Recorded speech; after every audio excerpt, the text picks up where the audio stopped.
Non-stop rock talk with Tyson Bryden. Come on for the ride. We'll take you inside.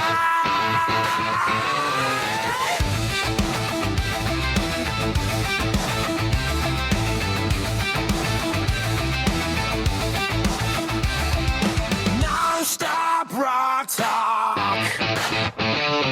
It's non-stop rock talk with Tyson Bryden. Come on for the ride. We'll take you inside. Hola, amigos. This is Billy Sheehan, your bass player. You're listening to me right here on Non-Stop Rock Talk. Hey, Billy, how's it going? Going great. Thanks for having me on your show. That's very cool. Yeah, man, it's a pleasure to have you. I've been really looking forward to talking with you. So we will have a great conversation. Anyways, we will. Yeah, I spoke to Carmine Appice yesterday, and yeah, I told him, great. I told him that you and I would be talking, and he said, make sure that Billy's coming on the show and you're going to talk about this new Cactus album. Yeah, and I said, absolutely. What a riot! Yeah. I was a huge Tim Bogert fan, the Vanilla Fudge first record, way before your time, young man. But what an amazing record. And they didn't write any of the songs. They just remade songs, but in an amazing classical, dramatic way. Yeah. So You Keep Me Hanging On by the Supremes, which is kind of an upbeat kind of dance song. Great song. They turned it into just a masterpiece. It's amazing. They did that with all this stuff. It's such a brilliant player. Yeah. He did such unusual moves. A guitar solo starts, he just goes way up on the neck and plays one note way up there. It's in key, of course. Yeah. And then so at a part of the guitar solo that he drops down, suddenly the whole band sounds 10 times bigger. You get the big low end switch. All these brilliant moves he can do. Fortunately, I got a chance to become friends with him when I moved out to L.A., and we spent a lot of time together. He's a wonderful guy, and he signed my Vanilla Fudge record. So really? I got that. That's cool. Yeah. But he was a Cactus bass player. Yeah. And Carmine, of course, on drums. And Carmine was another one. Just a mind-blowing player. I saw him with Jeff Beck and Tim Bogert, the Beck, Bogert, and Appice tour, which was good, but I don't know if the band was together personally. I mean, Carmine and Tim were, but Jeff seemed to be distracted, if you will. Oh. And as much as I loved, of the big three, Clapton, Page, and Beck, Beck was always my guy. But he didn't really seem to, I mean, he had a bad night, I guess I could say. Right. His show he did in Buffalo. But yeah, Cactus, what a great band. I love that band. Yeah. Was that at the Odd where you saw them, or? That was at Kleinhans. Oh. Kleinhans is a 3,000-seater that the symphony plays at. Cool. And also Shays Buffalo was another 3,000-seater that rock bands played. But I think this one was at Kleinhans. Wow. So, I mean, you've been around long enough that you would remember the War Memorial then. Oh, sure thing. Yeah. I saw Jimi Hendrix there. Really? First concert. Wow. Yeah. That's. I always brag on that. I always brag about that. That's so cool. I first meet a buddy of mine hitchhiked and bust our way downtown Buffalo and got in, and I think it was about $3 to get in. There was Soft Machine and Hendrix, and we blew our minds. It was a great way to start my concert going experience for seeing Jimi Hendrix. Pretty amazing. Wow. So that I mean, it's a little off topic of music. So the War Memorial was downtown, was it? Yeah. Okay. Yeah, it was. I think it was mainly an ice hockey arena and maybe basketball, but they did a lot of concerts there too. Cool. I saw Frank Zappa there. I saw Aerosmith and AC/DC with Bon Scott. Wow. There. A lot of great bands. Yeah. I have to sit down and figure out which ones, but for the most part, a lot of great bands and amazing experiences. Yeah, Buffalo had an amazing music scene, actually.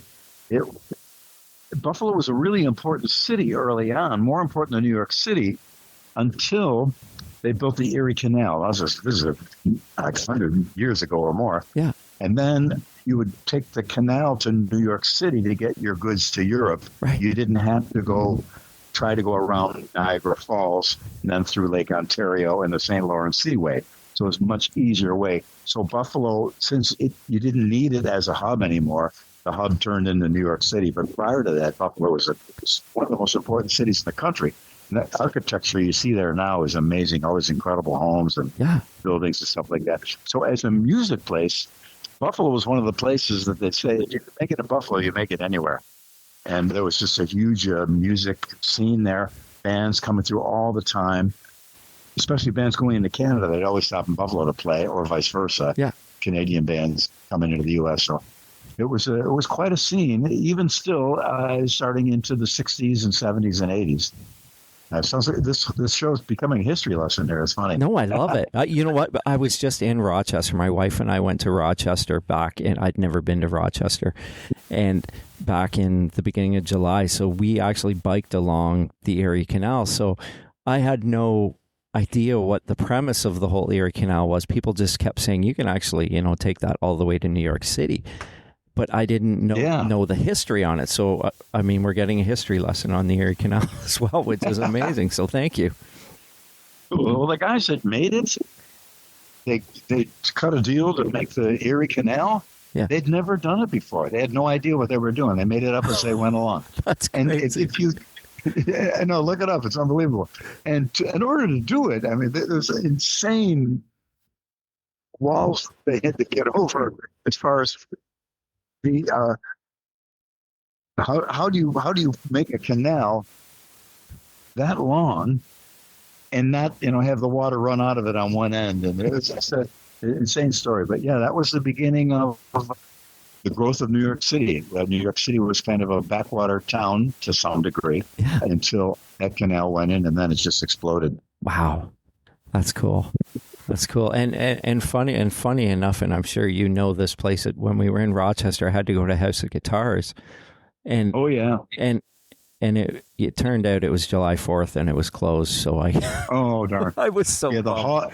I was so bummed. The Hog, HOG, House of Guitars. I remember going there in the 70s, and if I would have had the foresight to just start buying piles of guitars that were laying around, just collecting dust. And in there were priceless artifacts that now would be easily $10,000, $20,000. And they were laying around and, kicking around and in a room. There's a room with a whole bunch of junk in it. And it's all these amazing old amps and guitars and necks and pickups. And that's crazy. Eventually somebody got smart and started selling all that stuff. Yeah. And they're still going strong. So I'm so glad about that. Yeah, we used to get commercials up here on like Channel 29 Buffalo that would advertise the House of Guitars, right? And it's like, I would love to go there. I got to go there. And sure enough, I finally make it there all these years later and the doors are closed. So, yeah, you guys forget that the 4th of July is a holiday for us. Yeah, I know. And it was a Saturday, right? I was like, and then I woke up that morning and said to my wife, she's like, do you think it'll actually be open? I was like, uh-oh. I was like, yeah, you might be right. So at least I took a picture of the outside so people know that I was actually there, but I'll have to make a trip back there. So, well, anyway, back to Carmine and his latest record. Yes, that's why I know he wants me to talk about that, and I don't blame him. No, he asked me to do Cactus, and I said I'll do it if I could do Parchment Farm, because that was the Cactus song that I love. Yeah. And he says, okay, you can do Parchment Farm. I think I did one other one, and then I also did the song with Eric Gales. Now, we did a live show to commemorate the release of this record near Chicago in the Arcada Theater in St. Charles. And I'd known about Eric Gales, but not that much. I just know I heard he was a hot blues player. So it was going to be me, Carmen, and Eric. And I think just the three of us did Backdoor Man. Yeah. And Eric blew my mind. What a spectacular player. Really? Way more than what I was expecting. Oh, he's probably the real thing, the real blues. It's going to be great. Oh, he was way beyond that. He was just amazing. Wow. And we had a great time together because on the record, I laid the bass down, sent it to the guy that was doing the recording. He called me back and he goes, no, you got to do more. We want more. Usually, unfortunately, I have a reputation of overplaying. I don't think it's true, but of course I don't. But I generally, when people send me a song to record on, I go somewhat conservative on it because I don't know what they want unless they tell me up front. I don't know what to do. So I just did, rock solid, locked in with the drums, blah blah blah, the standard operating procedure. And they called me, no, you gotta do more. What do you mean? Okay, so I'll do another take. And I did a take and took a few more liberties, to say the least. And they loved that. That was cool. So I thought that's kind of unusual because it's usually the opposite. And I purposely underplay a lot of clients when I play on the records. Right. Just because they usually, but if they are contacting me, generally they want some shenanigans going on there. So it works itself out one way or the other. But so Eric came over to me and we were talking. He really dug what I did. I thought, I'm so glad. I've been lucky to play with great guitarists, but man, Eric, you are in the top 1 or 2. Wow. He's really amazing player. He sings his ass off too. So great. That's awesome. So we had a riot playing that song live. He kicked ass on it, and what a wonderful experience for me. It's so great. I mean, to hear you say that about him, I mean, when I consider the guitar players that you have played with, is wow. He must. I'm gonna have to look him up and have a listen to. Yeah, it's really deep too. It's not just like straight, because most blues, it can be kind of boring. There's 3 chords, and there's a million variations of notes you can do. But I've kind of heard it a lot, and once in a while I like it, But it doesn't really float my boat much anymore. Once in a while, yeah. So I wasn't sure what to expect. But that poor guitar. His guitar was just getting strangled and beaten, and it was just so great. I couldn't believe it. It was way more than a blues player. Really? Way, way more. So check it out I'm going if you get to. a chance on the records. Yeah, I mean, I've checked out the song. I've listened to that. I've listened to pretty much the whole album, and I think it's phenomenal. Like the whole album that Carmine did, the new Cactus album that we were talking about, and it was phenomenal. Yeah. Yeah, he's great. And live, he's the real thing. There's a lot of great blues players out there. Yeah. A lot of guys can play blues to a greater or lesser degree, but he's the real thing, man. And it's way over the top. He's just so great. It's just so authentic and deep. Yeah. And moving. It's really quite awesome. That's amazing. Now, and you also played on the track Feels So Good, which is kind of the bonus track on that album as well. Yeah. That's the third one. That's right. Yeah. I do a lot of recordings, so I apologize. My memory doesn't that's okay. lock onto all of them. That's okay. There's a few questions I do want to ask you. And Gregg Bissonette, which you already mentioned.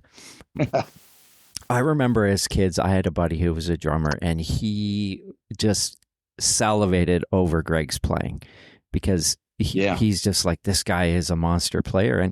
And I think since then, a lot of guys don't talk about him as much, I guess because of his jazz background. But I mean, for you playing with him, when you came into it, what did it feel like for you? Like, I'm sure he had a different type of feel because coming from that jazz background.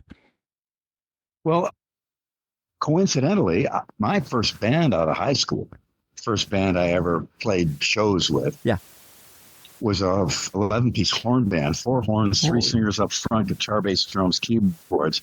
Wow. And I was into that. We had a sax player named Mike Migliore. Yeah. Migliore. If you look him up on YouTube. Okay. He's passed away a few years ago, sadly, but just one of the best players around. Unreal. Played with all these huge big bands and huge artists. Just incredible. And all the guys, our horn section was better than anyone's in town.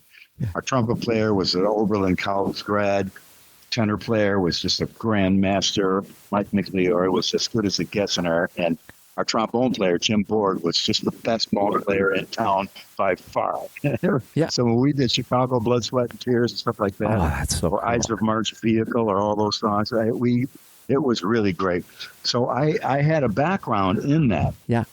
So it didn't, when Gregg came along, it kind of rekindled my love of that. Yeah. But he also hit it in a way that was, it had a swing that those bands have, but it also had a rock heart.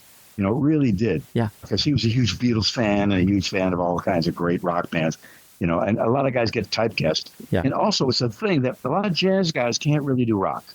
They can play the same notes, but just does not feel the same. Yeah. And a lot of rock guys can't really play jazz. They can do, the swing, but if you can kind of tell it's not a real jazz guy. Right. Gregg can do both great. Wow. He really can nail it. And I've seen him play the progressive stuff and insane, complicated things, straight up swing, big band, you name it. And now he plays for Ringo. So that's right. Pretty awesome. That is amazing. That's so cool. He plays with the Beatles. Wow, and as a big Beatles fan, which is amazing. I do recall now as we're talking about this, I remember my buddy just loving Elephant Gun, and that was just like he would play that, he would try and play that song, and as a young drummer trying to come up, and he's like, this is so incredible. I think even he went to his drum teacher for him to teach him how to play that, because he just thought it was just like the coolest thing, and I did as well. I was a guitar player, so I was like, this is, even a drummer like that, I was like, this is incredible. So that's so cool. Yeah, we did auditions. I was in the band first, and then I recommended Steve Vai, and Steve is amazing, so it was a perfect fit. Yeah. And then Dave gave us the job of going out and finding a drummer in the wilds of Hollywood. So we hired a rehearsal room, put an ad in the local musicians want ad. Yeah. And it kind of leaked out that it was for something big, but not everybody knew what it was. Yeah. Because the whole project was kept pretty secret until it came out. And so we had about 100 drummers lined up down the street waiting to come in. And a lot of good players, some famous guys, some guys that had played in big bands, stuff like that. And we're, listening down to them, and me and Steve are looking at each other. Yeah, he's good. I don't know. As soon as Gregg walked in the room, Steve and I looked at each other, and we knew he was a guy before he even played. Really? He's got this thing. Yeah. We talk about it because we can't really figure out what it was. He just walked in. We thought, this is the guy. And he was just a ball of enthusiasm. Sat down to the drums. Okay, what do you want? Steve gave us some challenges. Do a 7/4 into a 11/8 or some nonsense. And he could pull it off, no problem. Wow. Great. And then just to secure his gig, we gave him a cassette of the songs to learn that we had written with Dave. Yeah. And he came down to Dave's house, and he can read. So he wrote everything out, and he knew exactly what every song was. So our first rehearsal, Gregg knew the songs probably better than we did. Wow. So he ensured his hiring right there. And he was just so great, and Dave loved him. We all loved him, and we all still do. When I tell people about Gregg, I say, or when I talk about people, I say, man, he's such a great guy.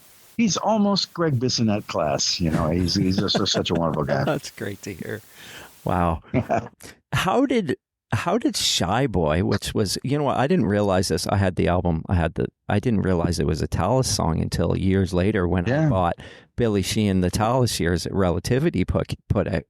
And I was like, this was a Talas song. I had how did you guys how did Dave end up, did you bring that? Did he decide that? Did you bring that to him? No, he just liked the song and said, hey, let's do Shy Boy. I said, okay. Really? Now, usually, for the people that might not know, if you have a song and it's your song and a big artist wants to put it on his record, that's a huge thing for you. Right. That helps you in so many ways. Yeah. But most of the time, a big artist will say, okay, I'll use your song. People will know you wrote it, and that's going to be great, but I'm keeping all the royalties.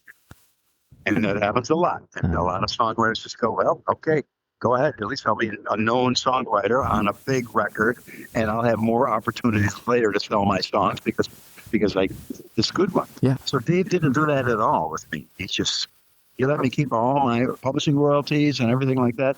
He just put it on the record, and that's incredibly generous. Wow. If he would have said, hey, I'll give you 2% of your royalties, I would have said, okay, good.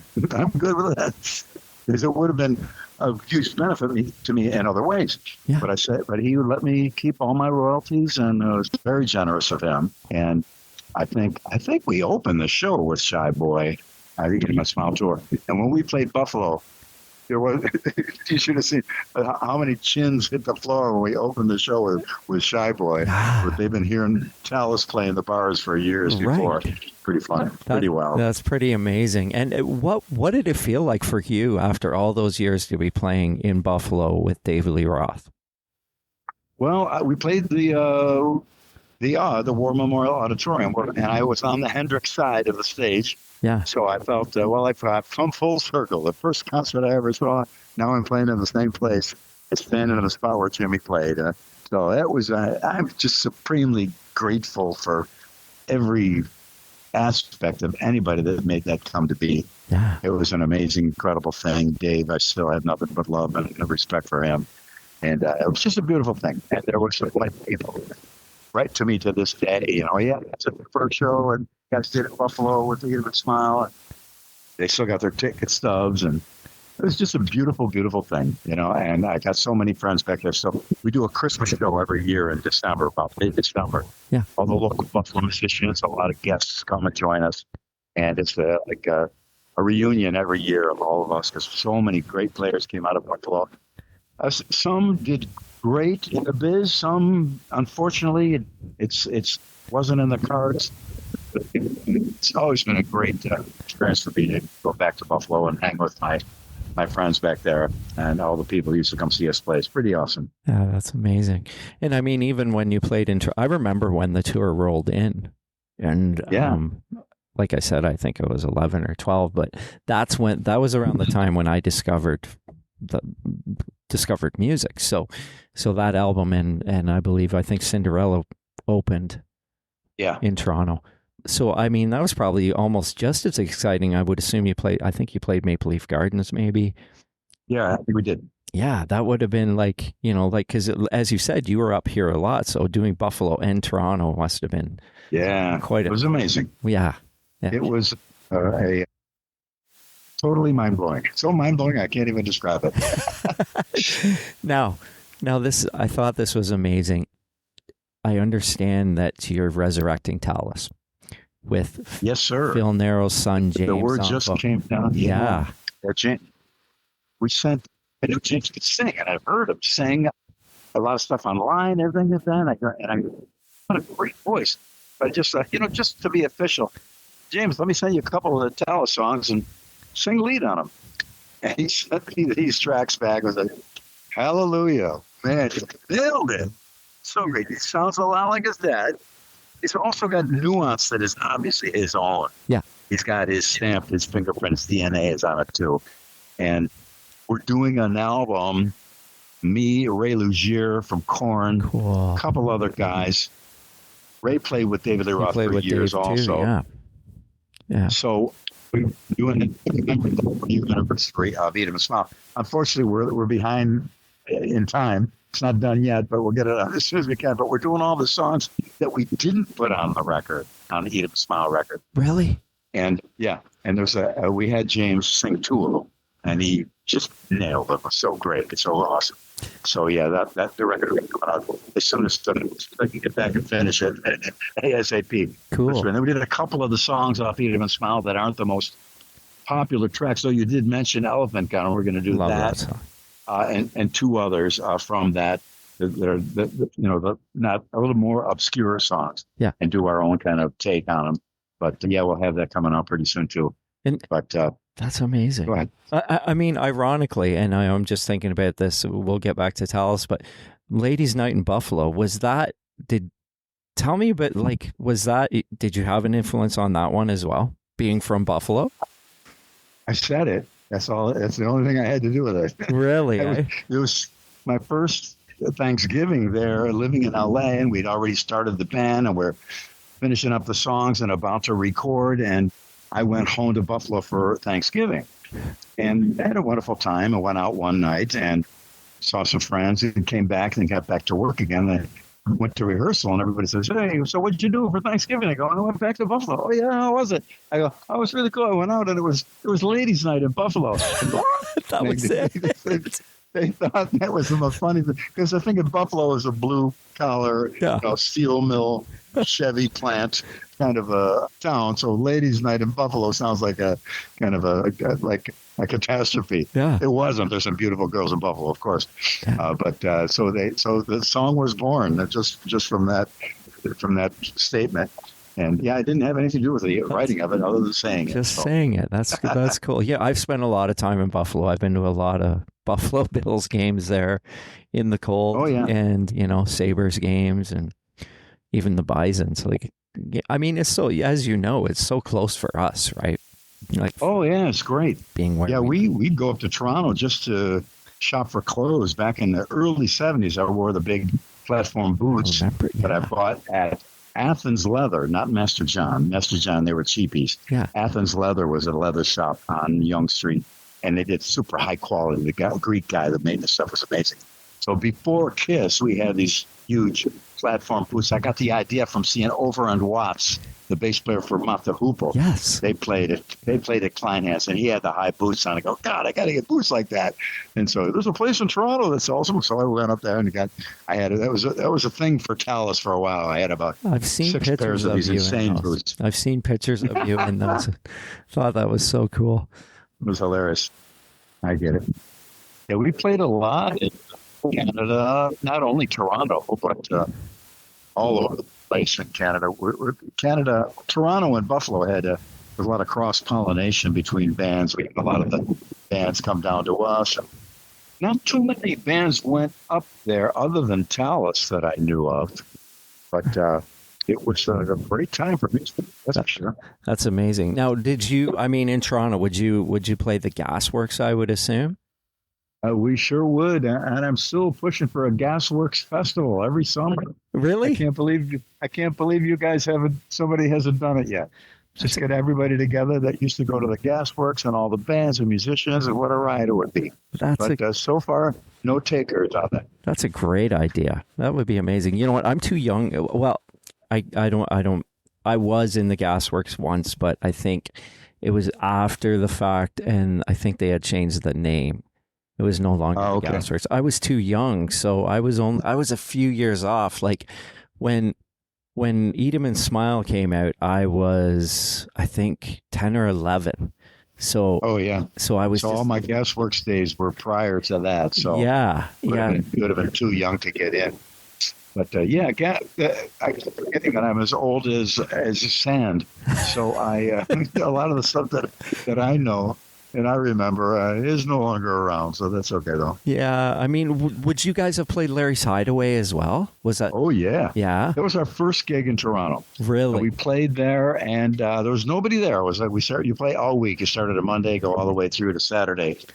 So Monday night, and there's I think one person at one table, and somebody else walked in and was watching us, and then they ran out, and then they came back in, and then all these people showed up, and that was Kim Mitchell. Wow! I didn't know who he was or what his band was, but he liked us, and got on the phone and called his friends. Hey, you got to come down and see this band. So they did. That started a good relationship with Kim that I've had ever since then. He's a wonderful guy and a supreme talent. It was a great start of our days in Toronto. It was pretty cool. That's amazing. Do you recall the band Moxie? Sure do. Yeah. Well, they're still going. They just played a festival in Sweden. Earl's the only one still doing Moxie. I don't know if. I think the original singer passed away, and they've had. Yeah, I didn't know them. I didn't know them personally, but there was about 20 bands that all had record deals that were playing all over Canada. I don't know if many of them broke in America. Yeah. But we were always jealous of the Toronto bands because they all had records out and everything, and we were sitting on our hands down in Buffalo. Wow. Go ahead. It's funny because sink your teeth into that. Recorded in Toronto. Was it? Where was it recorded? Phase 1? Metal? Yeah. Yeah? Wow. Yeah. That's so cool. My story of that is I found it a few years ago and I paid a good penny for it on vinyl. And oh wow! And I got robbed. It got stolen, and I haven't replaced it yet, which really sucked. Oh, I was so sorry. I was so bummed out, man. I was like, no way! I probably had gotten it maybe 6 months prior, Oh, And yeah. If I had a box of them, I'd be glad to send you. But they're long gone. So if you yeah, find another, hang on to it. yeah, no doubt. And another thing in that robbery was my neighbor had a bunch of vinyl, and they said, "Go have a look at our vinyl." So I'm going through it, and they had a copy of Edelman's Smile unopened. Oh man. And I was like, this is amazing. I can't believe you never opened it. They go, well, it doesn't really mean anything to us. Do you want it? And I was like, sure, that would be amazing. I was like, a mint condition Oh, copy of it's got to be worth $3 or $4 by now. Exactly. But it got stolen too. But I did replace that. Yeah, it was like 200 vinyls. It was crazy. Yeah, And you gotta lock up your vinyl. oh, I know. Well, 4 guitars as well. Oh, that sucks. Yeah, it was a bad day. Wasn't the best day, but all good. Now I do want to talk some more about Talas, but you did an album in 2022 entitled 1985 and this was Yep. material that had been written in 85 just before you joined Dave. Yeah. So I assume you had demos of that stuff that you worked off of for that album? Yeah, pretty much. So we played most of that stuff live too. So it was kind of in our DNA already. Okay. Myself and Mark Miller, the drummer from then, a new guitarist, Kiri, because we tried to get in touch with Johnny Angel, who was in the band back in 85. He couldn't do it. Yeah. And then also Mitch Perry. I think he played on Crystal Clear. That was one of his songs. Huh. So we did Crystal Clear on that record, and he played solo on it. So that was nice to have him on that. And when we did that record, Bill was in Toronto doing the vocals, and I was in Nashville, my new hometown, with a software called Audio Movers, and we could listen in real time to audio that's hundreds of miles away. I don't know how they do it. And then we'd use FaceTime as talk back, where I could talk to Phil as he's on the mic. Yeah. And make sure he gets the lyrics right, or any last minute changes and how the words land rhythmically and stuff like that. And Phil got up to that mic and kicked ass. He was just on it. But I noticed he sometimes is a little scatterbrained. And, he'd forget a word, and I'd say, no, that word is blah, blah, blah. And he'd do it again. He said, no, Phil, check it out. Maybe you underline it on the thing. That's the wrong word. Oh, okay, I got it. And we didn't know, he knew, but we didn't know how bad he was physically, the medical condition he had. Right. So it was only about 2 weeks after we finished the record that I saw his brother's number come up on my phone. Oh, no. Oh. Sure enough, we lost him.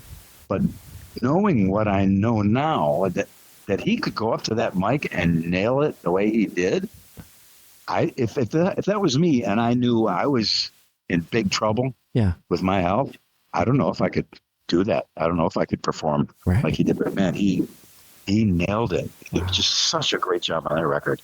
Well, so another reason why we're so happy to have his son with us. Yeah, I was so happy to see that. I just thought that was the coolest thing. Phil was the sweetest guy. Well, never, ever, ever a problem, no matter what. Hey, Phil, did you mind changing this part of the song? Oh, sure. Oh, no problem. Really? As easy as can be, sweet, friendly to everybody, the greatest. And his son is very much like that, too. Same personality. He's a total sweetheart. So I know the first time we play it, there ain't going to be a dry eye in the house when James gets up there. Oh, it's pretty awesome. That is awesome. I mean, my Phil story is this. Phil always played with Johnny from Brighton Rock. They did an acoustic duo in Oshawa. Yeah, the Phil and John show. Yeah. Right? Yeah. And they did that for years. So I was in a bar one night with some friends, and my friend said, you should go up and sing. I was like, no, I don't want to sing. I'm a guitar player. Like, I don't really want to get up and sing. And they're like, no, just go do it. So I ended up doing signs with Phil and John, and great. And they were so gracious about it, and they were so good about it. And I was like, and they thought I did great. And I was like, I'm a guitar player. I'm not a singer. but they were just so nice and so so inviting to there was nothing pretentious about them. They're just like, yeah man, just sing, go for it. I was like, are you sure? Cool. I was like, yeah, it was just so, that was really cool. So when I heard of Phil passing, I was it was tough on a lot of people. Yeah. And he really was such a sweet guy. And when you get on the road and you're touring, And a lot of things can go wrong. You can start to get annoyed with people real easy when you're in a small space all the time on a tour bus or in airports together or traveling together, backstage together all the time. Phil was one of the easiest guys, enjoyable to be around. I couldn't say enough good about him. He's just so great. And I haven't worked friendly with James yet, but our back and forth has been just wonderful. That's amazing. So I'm absolutely sure we're going to have a ride when we go out there. Is James does he live up in Canada? Yeah, he's in Toronto. So he's going to come down to Rochester, where drums and guitar are, and I'll fly in from Nashville. Or we may start rehearsing pretty soon, actually. Cool. We've made a plan to get together in the next couple of weeks or so. And we'll put some things together. We might maybe try to put out a record before next year or beginning of next year, just to introduce everybody to James. Yeah. Depending on the resources and time. Yeah. I'd love to do that. We shall see. We shall see. Yeah. I mean, does Talas still excite you, Billy? Yeah. We played together. Our first get together has this lineup. There's been about 10 versions of Talas. Yeah. Yeah. And people look at the original one as the 3-piece one. Yes. Which was we did the Van Halen tour. And, we were together a long time. So those guys, that was pretty amazing. Those guys kind of dropped off. And then I went out to LA. So when I came back, I did a couple of reunion shows with those guys, but they didn't, for some reason, really didn't want to do much more. And so Phil and Mark Miller contact me, say, "Hey, we should get together to do our version of Talas." And I go, I'm kind of between a rock and a hard place, and I don't want to break these other guys' hearts, But yeah, we should, because this was our band. That was probably the most successful version of Talas. And so I said, "Yeah, let's do it. Let's do it." And I even invited the other old guitar player to join us. He refused to do it, and sadly, they got really upset with me because I played one show with Mark and Phil Akiri in Barnard, New York, which is outside of Rochester, for a free outdoor show. No way. It wasn't like we did free outdoor show. And they haven't spoken to me since. So I have respect to hear from them. Sadly, didn't have to be that way. But, I just wanted to do a show with those guys. We went through a lot together. Did the Invade tour across America together. Wow. We got signed together. Everything went great. Then the Roth offer came to me, and I just couldn't say no to that. Say no to that, so right? Yeah, so I felt bad about it, but they were so kind to me and so glad for me that that opportunity opened up, and stayed in touch with them in all the meantime. But yeah, sadly, I wish everybody could get together and play together and not be mad at things that happened 40 years ago. But it happens. Yeah. It happens. No, I mean, I'm looking for. Hopefully, you will do. There'll be a show up in Toronto, because I will do my best. Oh yeah, to we try gotta and play it. You got it. Which would be amazing. We have to. Yeah. Yeah. And hopefully, I mean, I just really look forward to that, because I've never seen Talas. I mean, like I said, I know there's been reunion shows, and I'm sure. Wait till you see Mark Miller. Oh yeah. Wait till you see Mark Miller play. Oh really? Man. He scares people. He's a sweet guy too. He's a calm, soft-spoken guy. He gets behind those drums and people get scared. Ow. Ray Luzier from Korn. He's insane. tells the story that when he was a kid, he came into our show with a video camera, and they got this bouncy, herky-jerky video of Mark Miller, and they watched it like 1,000 times when he was young. And the first Dream Theater rehearsal, Portnoy's wearing a Talas shirt because he was such a Mark Miller fan. Wow. So wait till you see Mark. He's just mind-blowing. Wow. That's so great. Cool. I can't wait to see that. Now I want to fast forward to Mr. Big. It's funny, when Addicted to That Rush came out, Q107, which I'm sure you are well aware of in Toronto. Sure thing. Right? And they announced this album coming out, and they played Addicted to This Rush, and then they introduced the lineup, and I was like, what the hell is this? Where did this come from? So immediately you go out and buy it. And I'm sure you've told this story in the past, but how did that all come together? Well, I was out of Roth. The Skyscraper record was not my cup of tea. Right. A lot of internal conflicts, a lot of And I loved all those guys, but it was just not going well. And everybody was of the same mind, too. I think Steve quit halfway through the Skyscraper tour, but agreed to stay on till the end. And it was just, things just weren't going well. Well, it wasn't the same. So I had to. Right? It wasn't the same. No, it was sound. not the same. It was not the And if same. it would have been a successful record, I think Dave would be the hero. But unfortunately, it didn't do well either. So Right. it just wasn't my thing. And God bless him, though. I mean, he gave it a shot. Yeah. But so I was on my own, and I knew Paul Gilbert, and he was living in L.A. Yeah. And I knew him from Pittsburgh. He used to come see me play in Talas. And I remember the tall kid standing right in front of me because the stage is only like 6 inches high. Yeah. So there's one guy standing right in front of me, like, and we're, 2 feet apart, face to face, as I'm singing into the microphone. And yeah, that's Paul Gilbert. And hey, he's out in L.A. now at Musicians Institute. Yeah. And there was a guitar contest at Gasworks, a famous club on the Strip. Oh, yeah, yeah. And I was one of the judges, and I told the other 2 judges, hey, wait till you see this Paul Gilbert guy come out. So Paul came out, annihilated everyone, won the contest. I think he won like a Marshall amp or something. And we stayed in touch a little bit, but I thought, if I'm going to start a band, I should get somebody like Paul, because not only is a grandmaster shred fiend, but he knows 1,000 songs. Yeah. He knows the Beatles. He knows Stones. He knows Beach Boys. He knows real deep, chordal, brilliant, modern rock songs. He's just great at it. Yeah. And I had this friend of mine that I saw play with the Knack. He filled in for the Knack when their drummer. Oh, yeah. Okay. And I took Paul to see him. Paul, you got to come see this drummer with me. Yeah. We went to Madame Wong's in L.A., and there was Pat Torpy, and he killed. It was great. It was funny because the waitress came up, and it's almost like I set it up. I didn't, though. And she goes, what are you guys here for? Oh, we want to see the Knack. Yeah. And they go, oh, I hear this guy. She goes, I hear they got a new drummer. He's really great. I said, Paul, I swear to God, I didn't give her a tip to say that, but she did. She just said it on her own. So Pat kicked ass. We got together with him. We need a singer. And Mike Varney out in up north, Northern California, I was calling him, asking for singers, and we're looking around. He goes, well, let me play this one guy. He played it over the phone. That was a big thing with Mike Varney back then. You could play music over the phone and it actually sounded like something. That's true. It doesn't on cell phones. Yeah, that's true. But I heard it and I go, yeah, it's awful. So I heard it go, oh, man, who is this guy?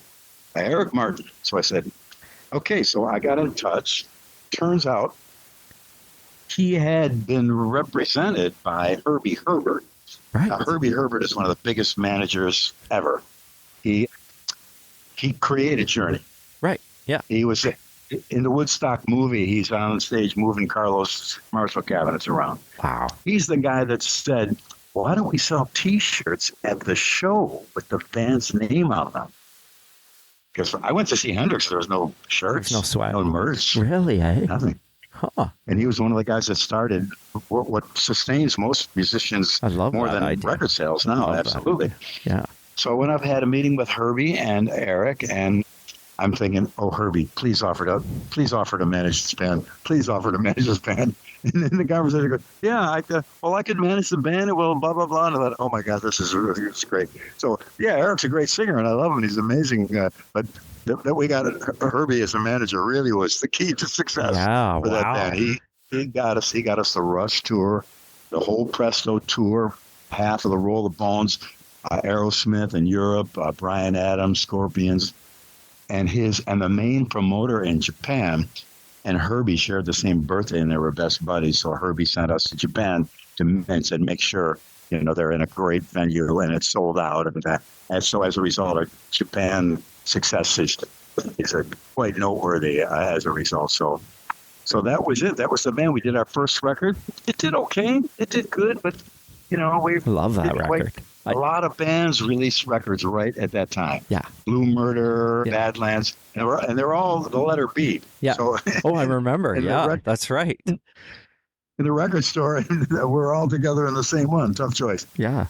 So we went back in to do the next record, and it came out, one single, nothing, another single, nothing, another single, nothing.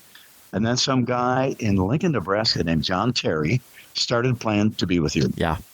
And it caught fire. I remember. And it caught fire, and it spread. And it spread to Florida, to Maine, and down to California, and all this stuff.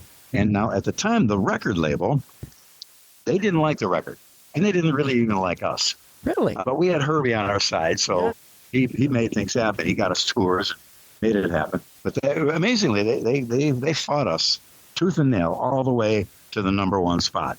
And when we finally got there, of course, they knew all along that we had a hit record. I said, bullshit, that's not true. the head of the label, Doug Morris, in a meeting we had, the first time I heard your music, I knew that was a hit. No, you didn't. You hated it. And you weren't even going to release the record, So Wow. it's amazing how that stuff goes down. That's fun. Bang, it was a hit. And then they blew it because Just Take My Heart, which would have been probably another Amazing song. It was leaning. It would have been another number one, but they released it too soon. And our manager was so pissed off. No, you got to give it a couple more months. To Be With You has to go away before we release the new one. No. And they got greedy and released it too soon, and unfortunately. And then we had next record was Wild World. Yeah. Which was a Colorado remake. Bulldog. I love that song. Yeah, it was cool. But we had a big hit with Wild World. Yeah. And we didn't know how big of fan base that song had in like Southeast Asia and South America and Europe. So our tours were out of control. Everything was sold out like crazy. That's amazing. So I'm so grateful for so many people that made that happen. Yeah. And it was a life-changing thing. Have a number one hit and watch your life change. It's unbelievable. Wow. I want to ask you, you can see me, right? About this, which is it's a tiny little wait, maybe if I touch it, it'll get full size. Okay. There it is. The lean into it, the singles. Which is a great package. I mean, the colors of the 45s is really cool, like the green tinted 60s Mind and green, and then. But the interesting thing about it is, there's a single for a song called "Strike Like Lightning" with Shadows as a B-side. Was that like a Japanese thing or something? Was that only? No, it was in a movie in America. Right. Now, as a songwriter, "Strike Like Lightning" is really tough to sing. Right. I would have never gone with that. I see your point, and it's a good lyric, but try to sing "Strike Like Lightning" it doesn't roll off the tongue. No. So we were asked to do that prior to the band coming out, and we thought, if the people hear that as our first single, I don't know if that's a good thing. So we put it out under Eric's name. It was just an Eric Martin song, even though none of us had anything to do with writing it.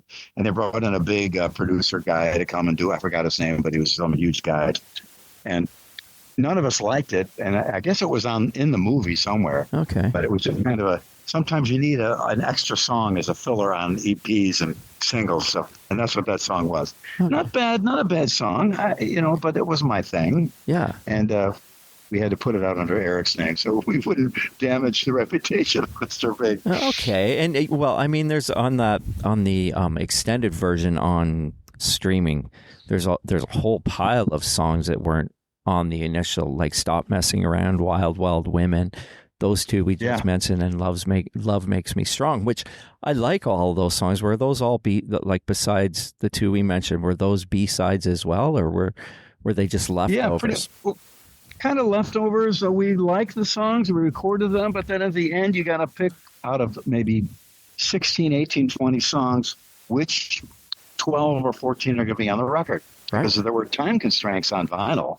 Yeah. And that's why when CDs came out, people were doing 40 songs on a record, which backfired because you'd still make the same amount of publishing, only less per song now. So that was really? I didn't realize that. Yeah. Huh. Yeah. Wow. Yeah, there's only so much publishing money available for each release. Right. So yeah, we had to it was a tough decision sometimes because some of those songs we really loved. To Be With You, when it was presented to us by Eric, he wasn't hot on it. He was like, no, you think we can do this song? You go, oh, that'd be great. He goes, no, I don't know. I don't think we can. We kind of had to talk him into it. Really? I'm glad we did. Yeah. But so it's not uncommon, especially from that time in music. You have a whole bunch of extra songs, and you got to think, well, what do we do with them, And then you usually see a box set come out with all these extra things. Which I love. That's what that usually is. Yeah. Yeah. Which I love. I mean, I have the original pressing on vinyl of Lean Into It, which great. which I bought, which I have right here. I bought it a few years ago, but it cost me, I was looking at it today, $95. Which, Whoa. yeah, which You know how much of that we saw? probably nothing. I think nothing, actually. Yeah, that's crazy. But It happens. I mean, that came through. I bought it used, obviously. The influx of vinyl now, of how much it's costing for pressings from the late '80s, early '90s now is insane. Yeah. There's such a big call for it, right? But I had to have that, and then they re-released it. So. Well, and CDs are coming back too. That's what I hear. Yeah, some people have been talking about that CDs are coming back. So, yeah, because people are tired of having their music in a way that it could go away. yeah. When you got CDs, it can't ever go away. And For me, I rip. Go ahead. No, I was thinking about that today, as you mentioned that, about streaming, how it comes and it goes. You know, like it'll be there one day Yeah, and it then can the go. album's gone. Yeah, you never have it. So what I did early on is ripped all my CDs to my own personal hard drive. Yes. So I've got them all on I got 2 terabytes backed up on about 5 hard drives of all my music with the correct cover art and titles and everything exactly curated to within an inch of its life. So I don't have to worry about losing it. But I know to depend on it being on some streaming service, it could go out of business and just be gone, vapor. So people are concerned about that. I think rightfully so. Yeah. So yeah, CDs are coming back too. Interesting. That's good. That's good. I mean, I was looking through I still have a ton of CDs as well as vinyls, but I was looking through, and I have one of the live like sushi releases from Japan. I think it was the first one, which those were super cool too. Yeah, the first one we played Japan, did great, had a riot, went back and we're touring to the USA. And the Japanese label calls us and said, hey, we need a record from you guys to hold us over until the next Mr. Big major release. I said, well, we don't have anything. So well, can you record live? So on an opening slot for Rush, remember Brad Maddox, it's a famous sound mixer now. He was their monitor guy. And he went out to the front and did our sound and had a DAT recorder, digital audio tape, and recorded the band on the DAT tape. So our budget for the record was $7.95. That's how much the tape cost. And we sent that to Japan. No, it did nothing to. We couldn't because it was recorded on 2-track. We couldn't fix anything but that was the real show. We sent it off and it did. I think it did almost 400,000 copies in South Korea alone. Really? So we were riding high at the time. It was pretty cool. That's amazing. And again, I don't know if we saw any money from that. We should have. It only cost us $7 to do it. Yeah, exactly. Wow, that's crazy. I didn't realize it. So that's a 2-track recording. Yeah, off the bus, recording bus off the console, opening for Rush. Wow. Which, by the way, you being from Canada, touring with those guys was one of the greatest experiences of our lives. Yeah, they're such great people. They were so kind to us. They had us come up and play in the mood for their encore. We joined them on stage. And they were just the finest people you could imagine. That's all. Well, Canada should be so proud.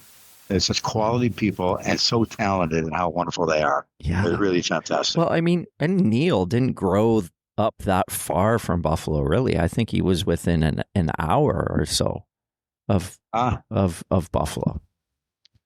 Yeah. Well, I'm not. I know they came and played Buffalo Century Theater often, and then and as I understand it, maybe you can correct me if I'm wrong. Rush was opening for Max Webster initially, I think so, and then it flipped. Yeah, that's right. And then Max Webster was opening for Rush, and they toured around America with Rush, so it was a good thing for them. But unfortunately, sadly, Max Webster didn't catch on. I love that band. It was a great band. They're pretty interesting. I have a buddy of mine who is actually doing a Max Webster tribute up here. Oh, great! He's a keyboard player, and they're called Mix Webster, and he didn't really know the music, and then he got hired to do this gig, and he's like, I love it. He's an English guy, originally from like Blackpool, England, and I play in another band with him. So, but they're doing that, and people are loving it. I mean, Canadians love Max Webster. And it was a great band. Yeah. Really kind of quirky, but really great. I love them. Yeah. And very quirky. we used to do Battle Scar and Talas back in the day. It was one of our show pieces. That's cool. And yeah, super great band. And one of the songs that was almost on the Roth record, that's going to be on our Leftovers record, is Kids in Action. Really? And James sang it, and he kicked ass on it. Oh, man, that's so cool. I can't wait to hear that's this. cool. I can't wait to hear this stuff. Anyways, I want to thank you for joining me tonight. It's been a blast and a pleasure, and I really my pleasure. I look forward to seeing Talas up here. I cannot wait for that. Oh yeah, excellent. Yeah. So I can't wait to see my Toronto friends. It's going to be wonderful. Yeah, and what I mean, as I let you go, is there any more winery dogs on the horizon? I don't think so. Mike's back with his old band, so I think he's probably going to stay there. Good for him, I'm glad for him. But it was fun while it lasted. Ah, cool. I mean, we're in this house. My wife and myself are big Richie Kotzen fans as well. So, who isn't? I know we go down. So great. We go down to Detroit usually when he's down there once a year because he doesn't come up here very often to go see him play. So it's wonderful guy, amazing guitarist, singer, as good as it gets. Yeah, exactly. All right, Billy. Well, hopefully, all right. I wish you all the best with everything, and hopefully we will get to talk again. And you have a great night. All right, thanks a minute. Send me a link when it's done, and I'll post it everything. Okay, thank you. I will. Absolutely. Great, man. Okay, take care. Take Billy. care. Okay, all right, you too. See you later. Okay, bye.